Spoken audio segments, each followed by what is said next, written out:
नमस्कार, साथ की कड़क खबरें देख रहे हैं आप। मैं हूं आशीष त्रिपाठी आपके साथ। नमस्कार, बहुत स्वागत है आपका। मैं हूं रीनू यादव। शुरुआत करेंगे नगर निगम चुनाव से पहले रायपुर के पूर्व मेयर एजाज ढेबर की मुश्किलें बढ़ सकती हैं। दरअसल शराब घोटाला मामले में एसीबी और ईडब्ल्यू ने एजाज ढेबर को नोटिस भेजा है और जनवरी 2024 में ये एफआईआर दर्ज हुई थी। आईएएस अनिल टुटेजा, एपी त्रिपाठी और अनवर ढेबर के जरिए शराब घोटाले का आरोप लगाया गया है। जांच में मिले तथ्य के आधार पर एजाज ढेबर और उनके करीबी रिश्तेदारों को पूछताछ के लिए नोटिस भेजा है। करीब 2000 करोड़ का ये शराब घोटाला बताया जा रहा है। दरअसल शराब घोटाले के कई आरोपी अभी जेल में बंद हैं और अब नगर निगम चुनाव से पहले रायपुर के पूर्व मेयर एजाज ढेबर की मुश्किलें बढ़ती नजर आ रही हैं, क्योंकि शराब घोटाला मामले में एसीबी और ईओडब्ल्यू ने एजाज ढेबर को नोटिस जारी किया है। तो जनवरी 2024 में एफआईआर दर्ज हुई थी और इस दौरान आईएएस अनिल टुटेजा, एपी त्रिपाठी और अनवर ढेबर के जरिए शराब घोटाले का आरोप लगाया गया था। जांच में तथ्य के आधार पर एजाज ढेबर और उनके करीबी रिश्तेदारों को पूछताछ के लिए नोटिस भेजा गया है और करीब 2000 करोड़ का ये पूरा शराब घोटाला सामने आया है।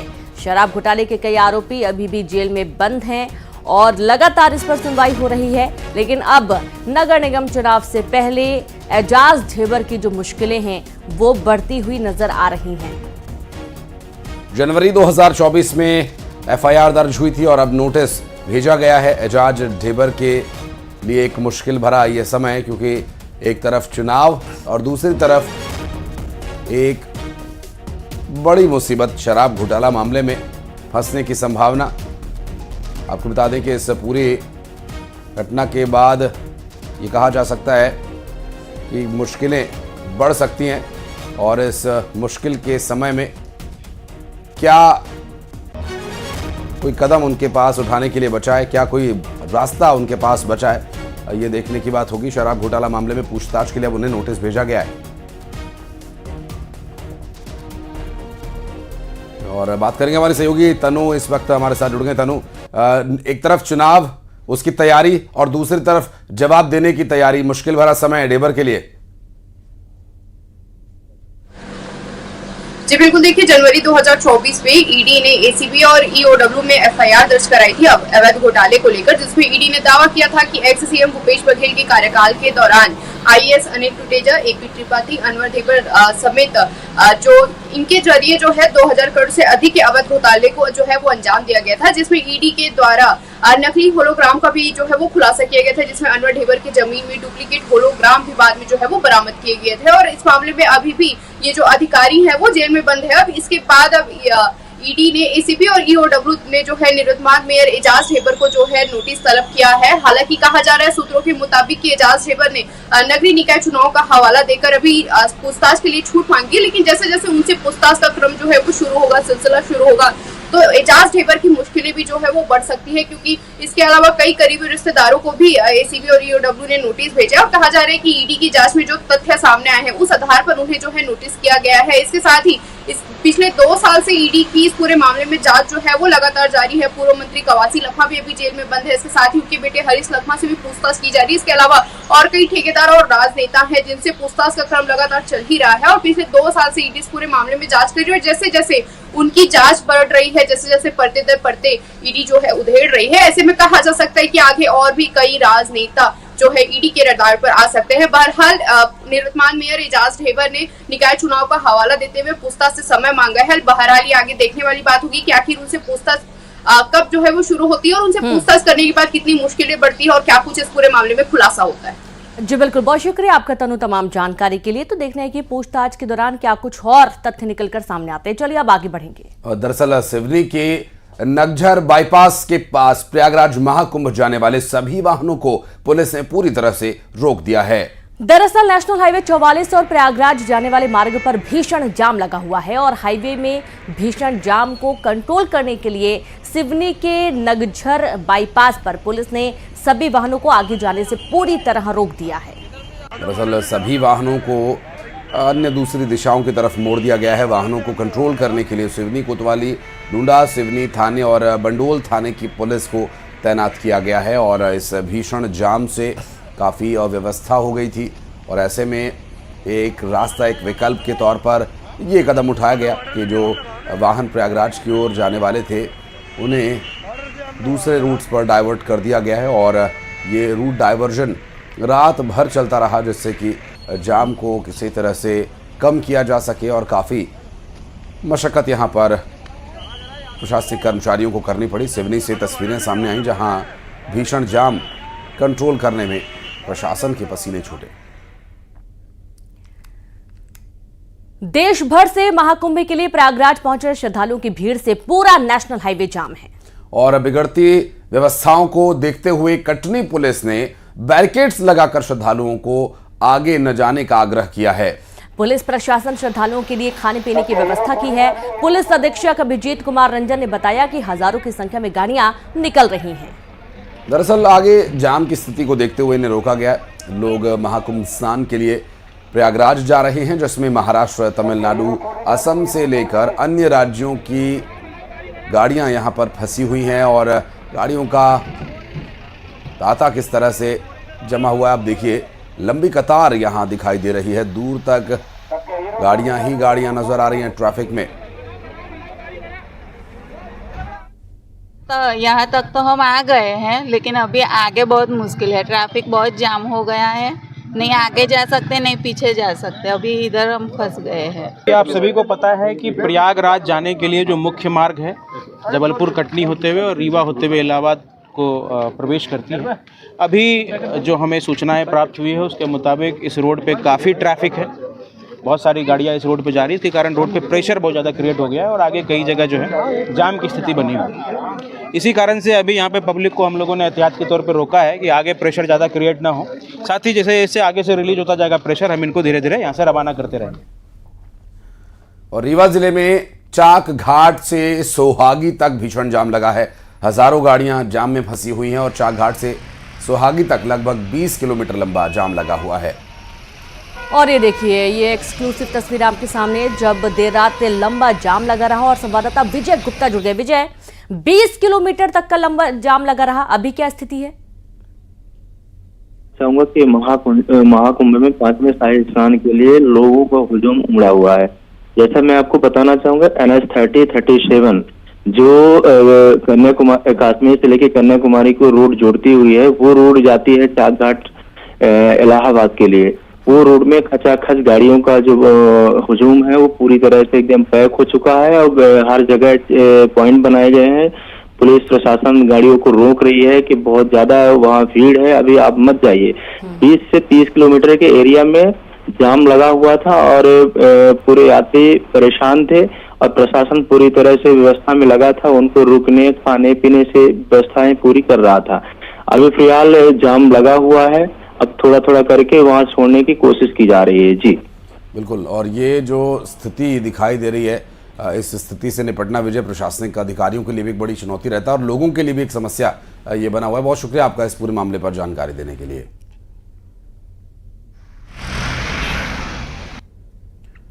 तो वहीं जबलपुर में भी सिहोरा के पास लंबा जाम लगा हुआ है। धनगवा के पास 10,000 से ज्यादा गाड़ियां जाम में फंसी हुई हैं। तस्वीरें आप देखिए, महाकुंभ में जाने वाले श्रद्धालुओं की भारी भीड़ उमड़ी हुई है। दरअसल ये जबलपुर कटनी रीवा नेशनल हाईवे, जहां गाड़ियों के कतार सड़क पर लगी हुई है। महाकुंभ जाने के लिए लोग घरों से निकले हैं, क्योंकि दिनों अभी हम देख रहे हैं कि मौसम अपेक्षाकृत कुछ गर्म हुआ है। पिछले कुछ दिनों से तापमान बढ़ा है, ऐसे में लोगों को ये जो बसंत का मौसम है काफ़ी भा रहा है और हर कोई चाह रहा है कि एक बार महाकुंभ संपन्न हो उससे पहले आस्था की डुबकी लगा ली जाए। इसलिए हर कोई घर से निकल रहा है और उसके बाद ये परिणाम सड़कों पर देखने को मिल रहा है।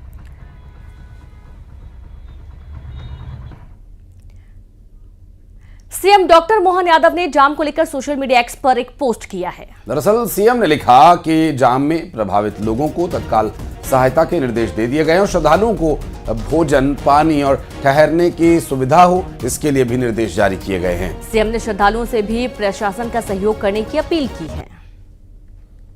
तो देखिए, सोशल मीडिया के माध्यम से पोस्ट किया गया है, जिसमें उन्होंने श्रद्धालुओं के लिए मदद की बात भी कही और हर तरीके से मदद के निर्देश मुख्यमंत्री ने दिए हैं और प्रशासन का सहयोग करने की भी अपील श्रद्धालुओं से की गई है। सोशल मीडिया एक्स पर मुख्यमंत्री डॉक्टर मोहन यादव का ये पोस्ट आया है।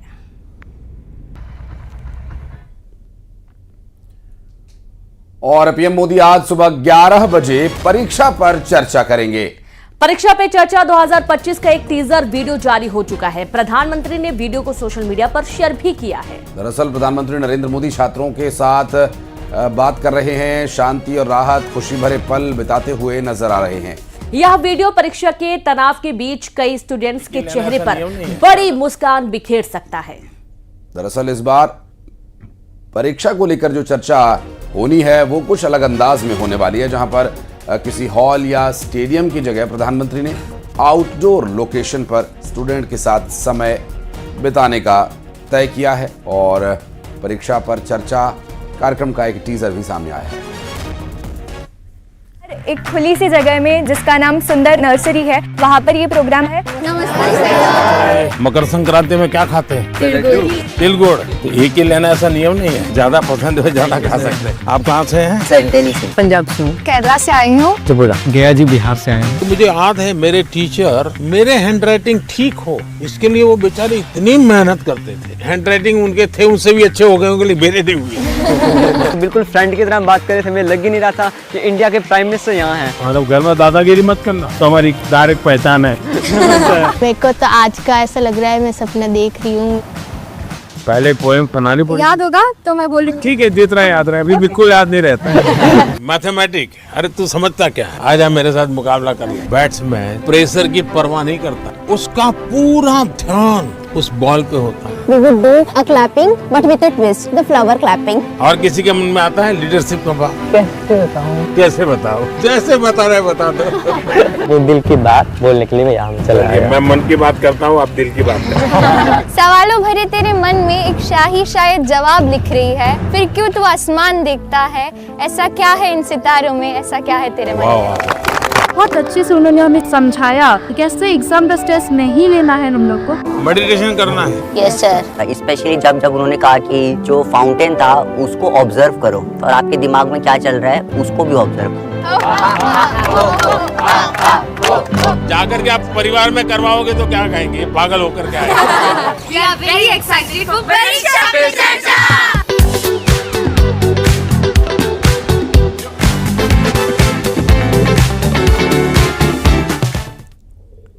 तो वहीं आगे बढ़ेंगे और बीजापुर की बात करेंगे, जहां बीजापुर में इंद्रावती नेशनल पार्क इलाके में सुरक्षा बलों ने मुठभेड़ में 31 नक्सलियों को मार गिराया है। ये सभी 31 शव रिकवर कर लिए गए हैं। मरने वालों में 11 महिला नक्सली शामिल हैं। फिलहाल सर्च ऑपरेशन जारी है।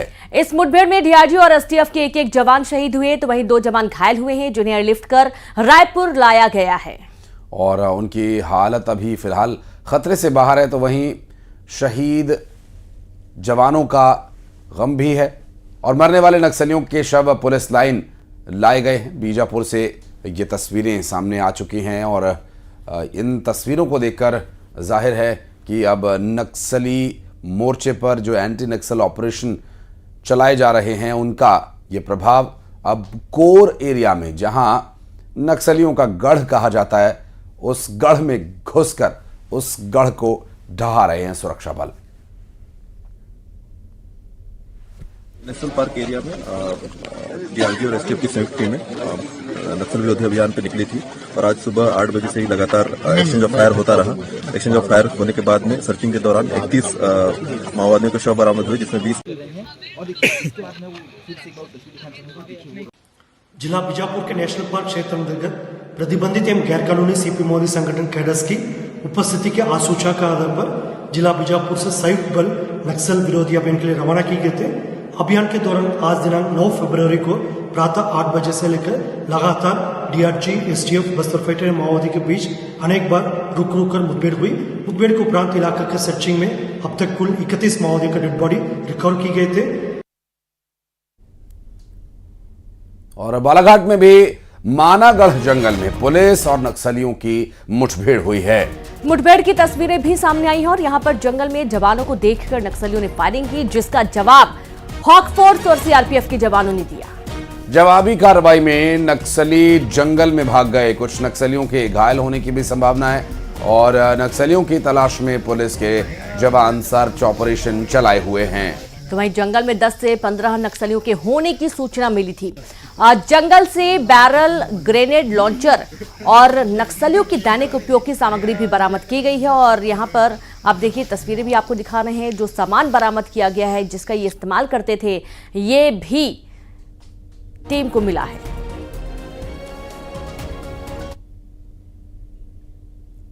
और अब एक और दर्दनाक तस्वीर जो आपको सोचने पर मजबूर कर देगी। दरअसल ये तस्वीर जो सामने आई वो विदिशा से सामने आई, जहां एक शख्स, एक लड़की को डांस करते करते अचानक मौत आ गई। दरअसल लड़की शादी के फंक्शन में डांस कर रही थी और तभी अचानक जाने क्या हुआ, वो स्टेज पर ही गिर पड़ी। परिजन उसे उठाकर डॉक्टर के पास ले जाते हैं, जहां डॉक्टर उसे मृत घोषित कर देते हैं। मामला विदिशा के मकदम रिसोर्ट का है, जहां ये शादी का फंक्शन चल रहा था और लड़की की मौत के बाद अचानक शादी की खुशियां मातम में तब्दील हो गई। और विदिशा से ये पूरी घटना सामने आई है और इस तरह के जो इंसिडेंट हैं ये बेहद सोचने पर मजबूर कर रहे हैं। रेनू, हमने इससे पहले भी इस तरह की कुछ तस्वीरें देखी हैं जहां शादी या किसी फंक्शन में, किसी पार्टी में कोई शख्स या कोई व्यक्ति डांस कर रहा है और अचानक डांस करते करते वो धराशायी हो जाता है। क्या कारण आते हैं बाद में, कोई कार्डियक अरेस्ट, कोई हार्ट अटैक। लेकिन ये अचानक एक बहुत ही यंग लड़की है, बहुत कोई एज इसकी ऐसी नहीं है जिससे ये कहा जा सके कि शारीरिक रूप से कोई कमज़ोर है। आप देख सकते हैं कि डांस कर रही है और डांस करने के लिए अच्छी फिटनेस की आवश्यकता होती है और वो भी यहाँ पर दिखाई दे रही है। लेकिन अचानक ये घटना सोचने पर मजबूर करती है। और रायपुर में ट्रैकिंग के दौरान एक कार ड्राइवर कार से निकलकर भागा। बाल बाल बचे सीएसपी और एसएसपी। चेकिंग के दौरान टला बड़ा हादसा, कार का पीछा कर सीएसपी एसएसपी ने पकड़ लिया और पुलिस ने कार को भी जब्त कर लिया है। और तस्वीरें आप देखिए किस तरह से, जहां रायपुर में चेकिंग के दौरान कार लेकर भागता हुआ ड्राइवर नजर आया है। और ये जो पूरी घटना है सीसीटीवी कैमरे में रिकॉर्ड हो गई। रायपुर से ये पूरा मामला सामने आया, जहां सीएसपी और एसएसपी ने पीछा करके उसे धर दबोचा।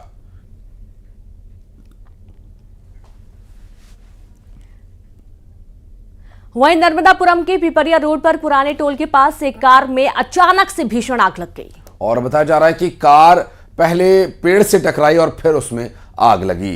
कार सवार 3 लोगों की जान बाल बाल बच गई। घटना की जानकारी मिलते ही दमकल की गाड़ी मौके पर पहुंची और आग पर काबू पाया गया। और इतना ही नहीं, इंदौर में मोबाइल टावर के पास भी आग लगने का एक मामला सामने आया, जहां शॉर्ट सर्किट की वजह से आग लगने की बात सामने आई है और फायर ब्रिगेड ने आग पर काबू पा लिया। घटना राजीव गांधी चौराहे के पास की बताई जा रही है। बड़ी खबर है, नर्मदापुरम के पिपरिया रोड पर पुराने टोल के पास एक कार में अचानक से आग लगने का मामला। और ये तस्वीर आप देखिए, एक तरफ जहां आग लगी हुई है और दूसरी तरफ आग को बुझाने की तमाम कोशिश की गई। और दूसरी तस्वीर इंदौर की, जहां मोबाइल टावर में आग लगी थी और इसे बुझाने में काफी मशक्कत करनी पड़ी।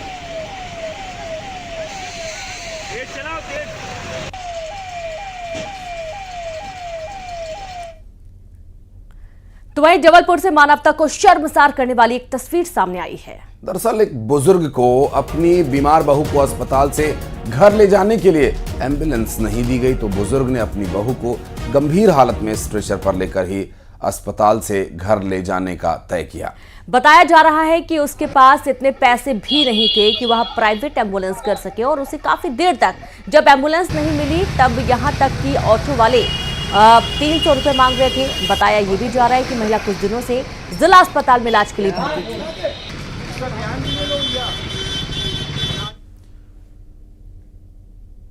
और बढ़ते आगे अगली खबर राजधानी भोपाल से, जहां राजधानी भोपाल के मोती नगर में प्रशासन ने 110 दुकानों पर बुलडोजर चला दिया। अतिक्रमण की कार्रवाई के बाद दुकानदार और रहवासियों का दर्द छलक आया। उन्होंने कहा कि हम 40-50 साल पहले यहाँ आकर बसे थे, काम धंधा कर रहे थे और रह भी रहे थे। उनका कहना है कि हमारे पास कोई जमीन जायदाद नहीं है। और इतना ही नहीं, उनका ये भी कहना है कि अब हम कहाँ जाएंगे। शासन और प्रशासन से व्यवस्था करने के लिए मांग की गई है। व्यवस्था कुछ व्यवसाय की हो जाए, कुछ रहने की, तो उनका काम चल जाए, ऐसा यहाँ से हटाए गए लोगों का कहना है।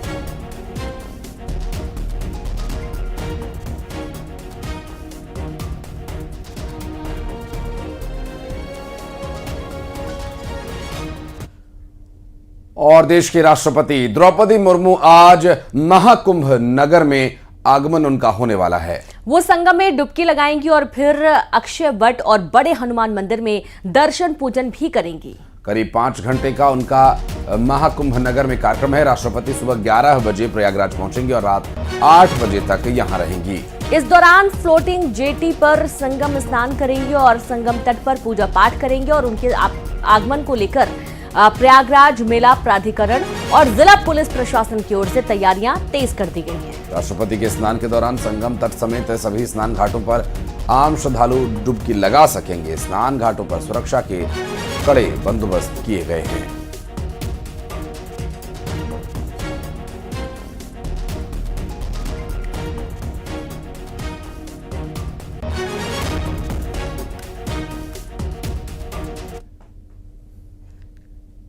संगम की रेती पर महाकुंभ का आयोजन हो रहा है। महाकुंभ में देश के कोने कोने से लोग आ रहे हैं। संत, महात्मा और कई तरह के धार्मिक अनुष्ठान करने के लिए यहां पर साधु सन्यासी पहुंचे हैं। महायज्ञ हो रहा है। महाकुंभ मेले के सेक्टर 14 में श्री वैष्णव आश्रम वेंकटेश चैरिटेबल ट्रस्ट की ओर से एक खास अनुष्ठान किया गया, जो कि विश्व की मंगल कामना और प्रदूषण मुक्त के लिए किया जा रहा है। 11 दिवसीय इस अनुष्ठान में 30 लाख गायत्री मंत्रों का जाप और 2,40,000 आहुतियां डाली जा रही हैं।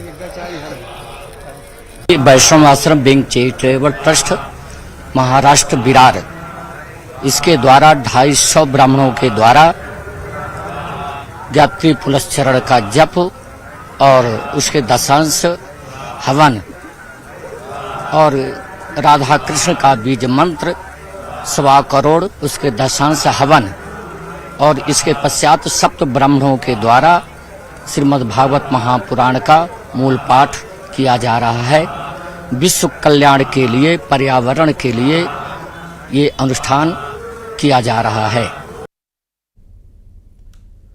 और इसी के साथ ही कड़क खबरों में फिलहाल इतना ही। नमस्कार।